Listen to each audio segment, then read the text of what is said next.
Osrc News at 7. Governor Ayedatiwa, wife, during Children's Day activities, call for collaborative action against bullying. Ondo commuters demand government action over stagnant transport fare despite fuel price drops. President Tinubu seeks NAS approval for $21.5 billion external borrowing. And from the foreign scene, millions of Afghanistan children face severe malnutrition amid U.S. aid cuts.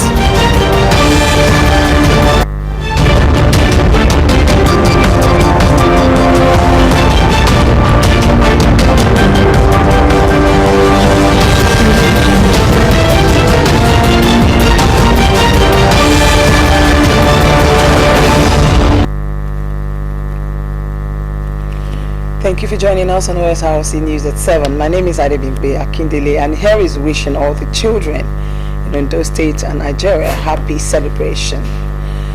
We begin on the celebration of children today as Governor Lucky Ayedatiwa has sounded the alarm on bullying, calling it a rising threat to children's well-being and future. At the 2025 National Children's Day in Akure, he reaffirmed dedication to child welfare, safe schools and inclusive education. The governor urged parents, teachers and stakeholders to join forces in creating a generation free from bullying. Government House correspondent Zimo Ebiemi reports, and then we'll bring you that report in the course of the bulletin. Meanwhile, primary and secondary school children in Ondo State smiled home with laudable gifts as the state marked this year's Children's Day celebration. We'll bring you reports on the Children's Day celebration as we move on in the bulletin. President Bola Tinubu has reaffirmed commitment to safeguarding the rights and well-being of Nigerian children, declaring them as the pride and future of the nation. In an address to mark the 2025 International Children's Day, the president highlighted the urgent need for collective action to tackle bullying, violence and neglect affecting millions of children across the country. He called on families, schools, communities and governments to work together in building a safer and more nurturing Nigeria for the next generation. In other news, the Nigerian Education Loan Fund says it has disbursed $56.85 billion in student loans to 298,124 beneficiaries across the 198 tertiary institutions within its first year of operations. Managing Director and Chief Executive of NELFund, Mr. Akintunde Sawyer, stated that the move is part of efforts to eliminate financial barriers to higher education and foster human capital development. Director of Strategic Communications, Osemi Oluwatuyi, who made the announcement at the first anniversary of the NELFund in Abuja, said the disbursement covered tuition fees and upkeep allowances for eligible students.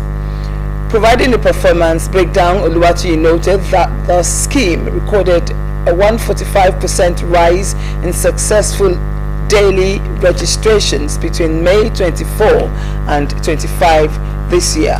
The fund was launched by President Bola Tinubu on May 24, 2024 under the Renewed Hope agenda of his administration. Still on President Bola Tinubu, the President has transmitted 3 letters to the National Assembly requesting a legislative approval for new external borrowing plan amounting to over $52.5 billion and domestic bond issuance of 757.9 billion naira to settle outstanding national pension liabilities. Tinubu's request to the National Assembly were read on the floor of the House of the Representatives, presided over by the Speaker, Tajuddin Abbas. The President emphasized that the proceeds from the bond will be employed into critical sectors of the economy to drive growth, enhance infrastructure, create employment, and boost foreign exchange inflows.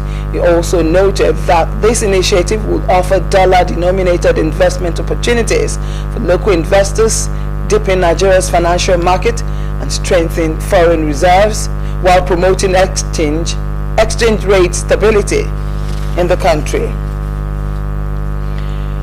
The Minister of Interior, Olubunmi Tunji, says over 200,000 unprocessed passport applications have been cleared since he assumed office.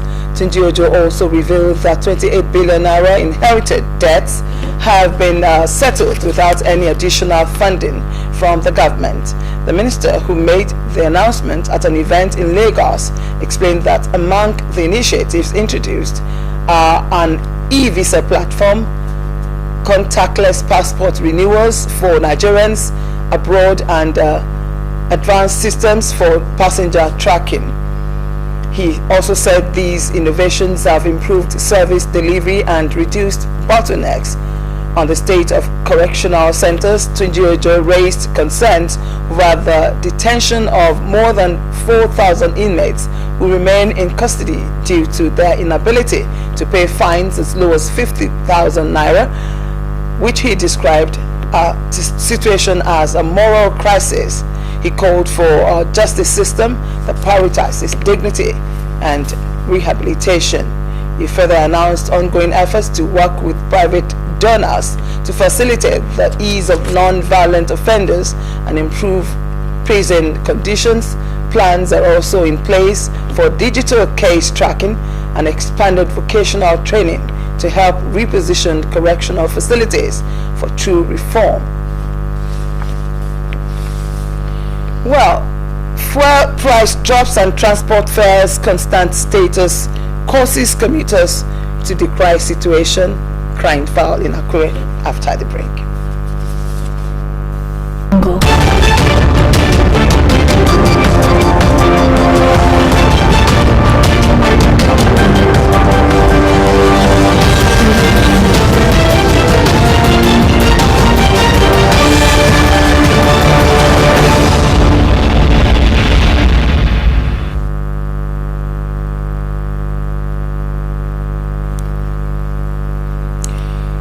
Good to know that you're still there. You can watch us live on our website www.osrc.ng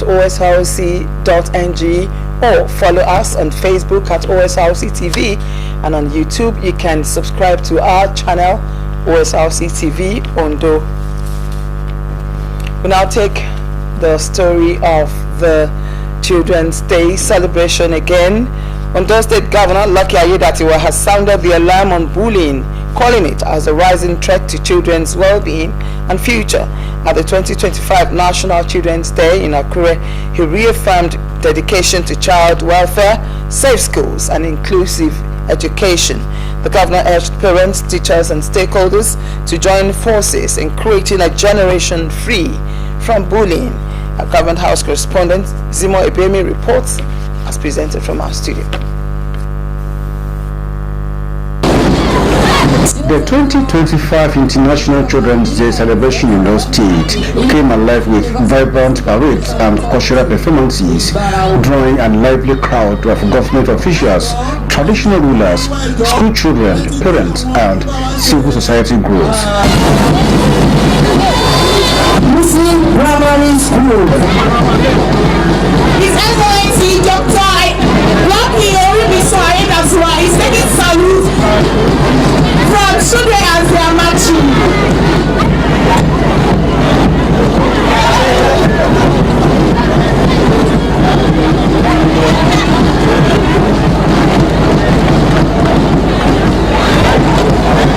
Move faster, nice one. This is a problem. Hello, This year's theme, Stand Up, Speak Up, Building a Bully-Free Generation, set a tone for the event. Governor Lucky Aiyedatiwa called the theme a patriotic call to action, urging society to create safe, nurturing spaces where children can thrive from free bullying's harmful effects. He emphasized that bullying extends beyond schoolyards, posing serious emotional and psychological risk like anxiety and low self-esteem. The governor stressed the need for empathy, awareness, and swift intervention at home, school, and community levels. This year's theme, Stand Up, Speak Up, Building a Bullying-Free Generation, calls to action. It focuses on empowering children to be bold, resilient, and confident.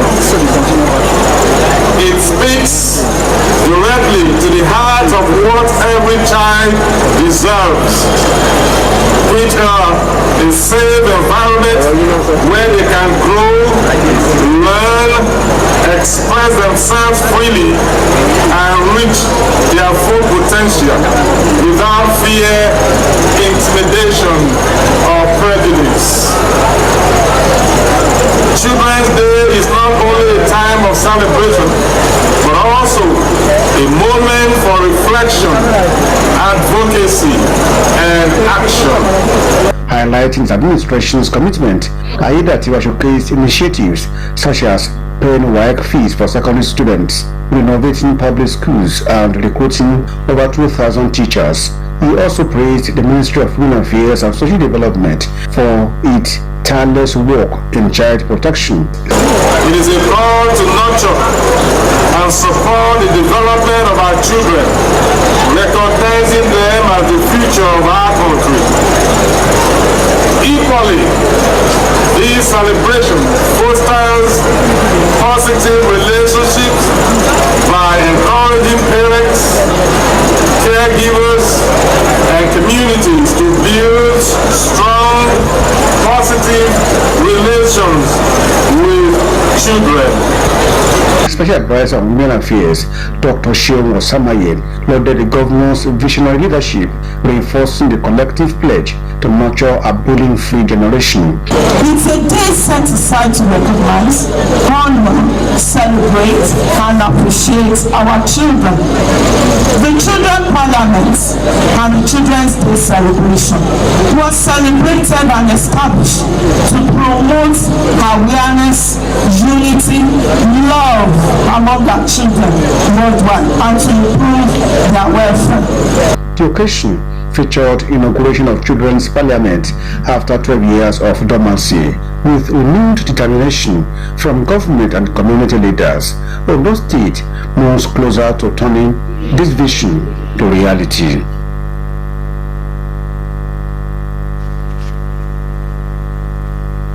Meanwhile, primary and secondary school children in the state smiled home with laudable gifts as the state marked the Children's Day.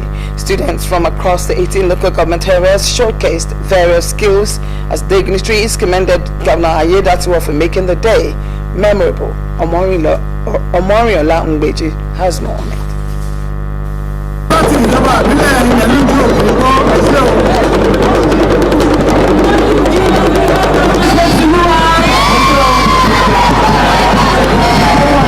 Stand up, speak up, building a bullying-free generation. Matter that has been affected very fabric of our society. With millions of naira worth of prizes, including trophies and a bicycle presented to lucky winners at the end of the competitions introduced by the Ondo State government to spice up this year's Children's Day celebration. The children were elated, do what they loved best. This included children living with disabilities, while others showcased their talents. A skillful young boy wowed the crowd with a self-built mansion and drove a cartoon-modeled vehicle into it. Provisions were made for emergencies, while assorted snacks and well-packed meals ensured the children's comfort throughout the event. For the celebration of the Children's Day, which is celebrated annually on May 27th. To the children out there, I want you to speak out anytime you notice any form of bullying. The Olowo of Owo and Chairman Council of Obas in Ondo State, Oba Jibade Ogboye, religious leaders and other dignitaries praised Governor Aiyedatiwa for the remarkable event. They noted that this year's theme, Stand Up, Speak Up, Building a Bullying-Free Generation, was apt and would help tackle the rising trend of bullying in society. I'm happy seeing the radiant students is showing the fact that our ease is actually working. We commend Mr. Governor for all what you are doing in Ondo State. Meticulously, you are putting development in place. We have to speak up and we have to stand up to things that are not in accordance with our nature, with our life, with who we are. Our identity matters a lot. Speak up, because God gave us mouth to talk, but not anyhow. If you want to talk, we need to say what is truth, and we need to make sure that our society is in good condition. So that is why anybody that sees anything that is unlawful, that is not good in society, should speak up.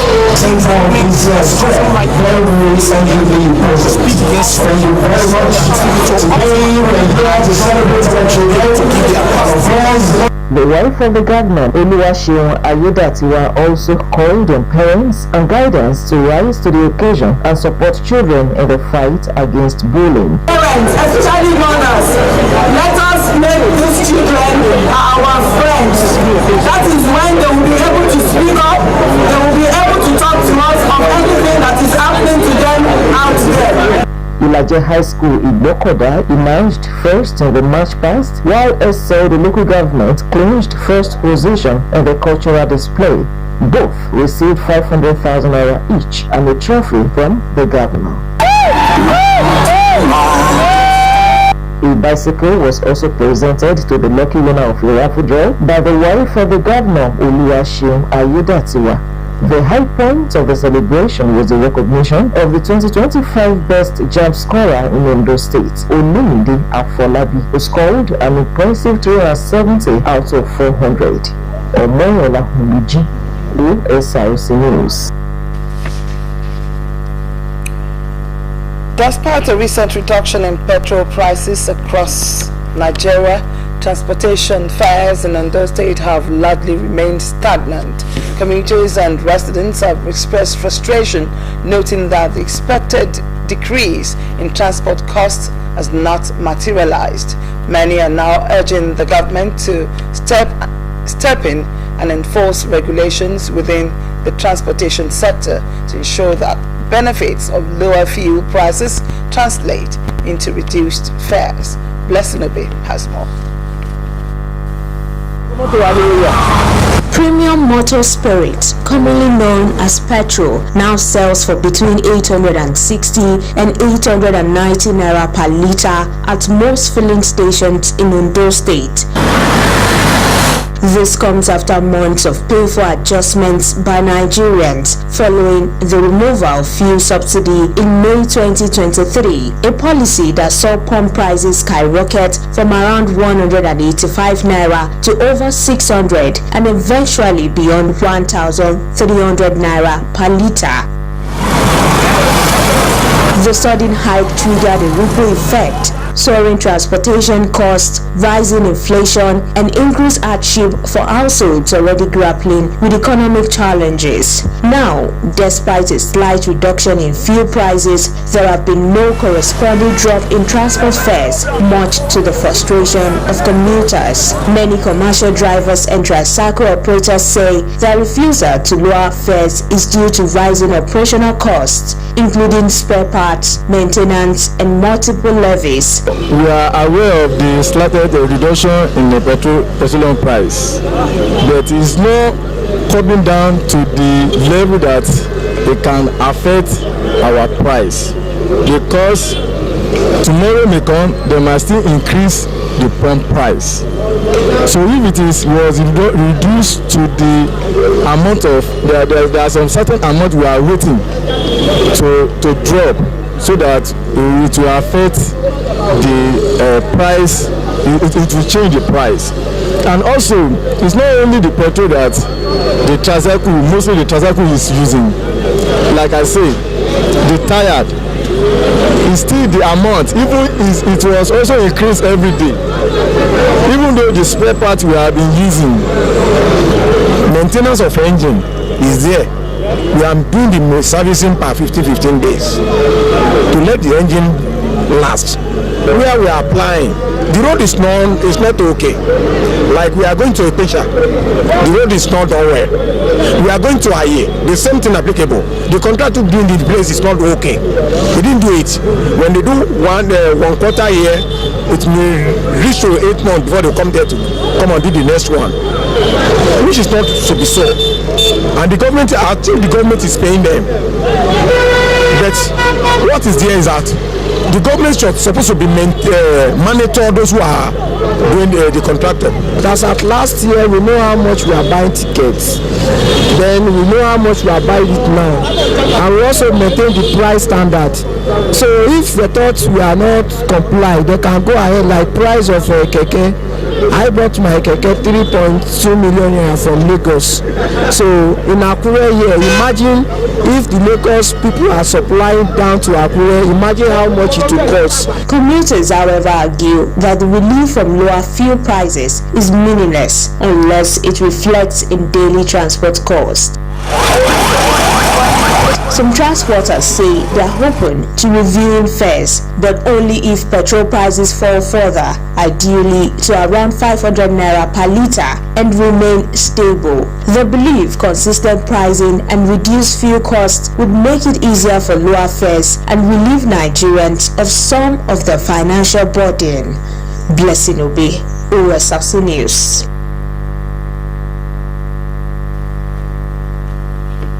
Three members of the Deeper Life Kitchen Life Ministry have been abducted by gunmen in Ondo State. The victims were attacked Monday evening while returning from a Bible study session held at Kashimola in the Ogbese area of Akure North local government. The kidnappers struck shortly after the church program ended, seizing the victims in a swift operation.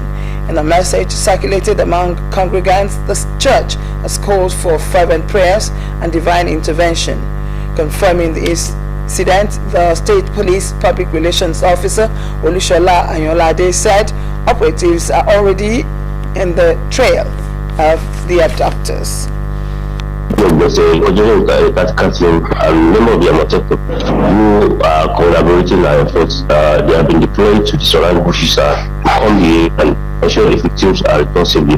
However, we urge the people of Ondo State and of the community and its ever to remain abiding and report any suspicious movement to the nearest police station or any security post nearest to them. So as we stand now, we are still gathering facts and men are in the bush combing the area.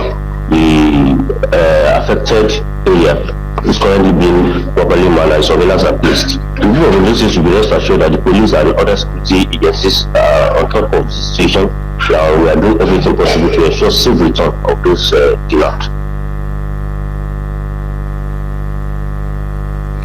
Meanwhile, abductors of the three members of the Deeper Life Bible Church in Ogbese, Akure North Council area have reportedly demanded 50 million naira ransom for their release. According to a family source, the abductors have opened line of communication with family members and leadership of the church. Now moving to the foreign scene. In Afghanistan, 2.3 million children are severely malnourished, an alarming rate which has been exacerbated by aid cuts and the country's economic collapse, according to UNICEF. 50% of children under 5 are currently facing stunted growth. Maternal malnutrition also means nearly half of pregnant women are anemic. This food insecurity has only been worsened by recent climate shocks and cuts of global funding, and in remote rural areas, the situation is worsening. Blessing Obe now reports. Hunger steals voices before it takes lives. This is Diane, too weak to cry. After days in Kuna's hospital is stronger, but millions still suffer. Afghanistan's children face some of the world's worst malnutrition rates. Even before the Taliban takeover, more than 40% were stunned and almost 10% of children suffered from acute malnutrition. Yet aid has vanished, leaving families desperate. chronic illness here is a death sentence, says Diane's mother, who spoke anonymously. We cannot afford to go to a private hospital. My husband works on daily wages in Kandahar and Coast. His earnings are spent on medical expenses and household costs. My mother-in-law has tuberculosis as well, and we spent almost everything on her treatment. After 2 decades of war and aid programs under a US-led occupation, Afghanistan children are still starving. A million could die without help.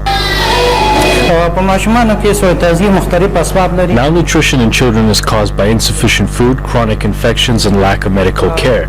Financial problems or poverty are the basic causes. We need a multi-sectoral approach so that we can prevent it. In remote parts like the Ferroni village, as many as 26,000 people rely on this basic health unit. Ila's mom says this clinic saved her daughter's life as her husband doesn't have a job. I brought my daughter here because she's weak. We're here to get her a card which will allow the hospital to provide her with ready-to-use therapeutic foods and medicines so she can gain some weight.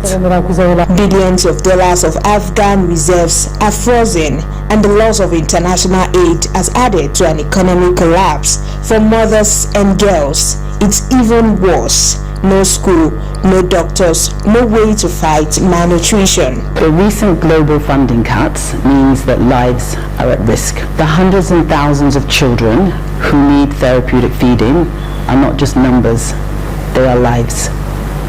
They are real lives that will be lost if we do not act now. The UN's Children Agency says Afghan children can't wait and they need immediate humanitarian aid, but frozen funds and broken supply chains block real help. And aid groups say if the world fails to act, malnutrition will reach a generation and with it an entire nation's future. This isn't just hunger, it is a silent emergency. Blessing Obi, Osrc News. King Charles has arrived in Canada for his first visit as the country's head of state. Charles will attend the state opening of the Canadian Parliament and set out the government's legislative agenda in a speech, an honor usually reserved to the Governor General. Also, in sports, dozens of Liverpool football fans have been injured after a car ramming incident during a parade celebrating the team's Premier League victory. A 53-year-old British man has been arrested and police have described it as an isolated incident.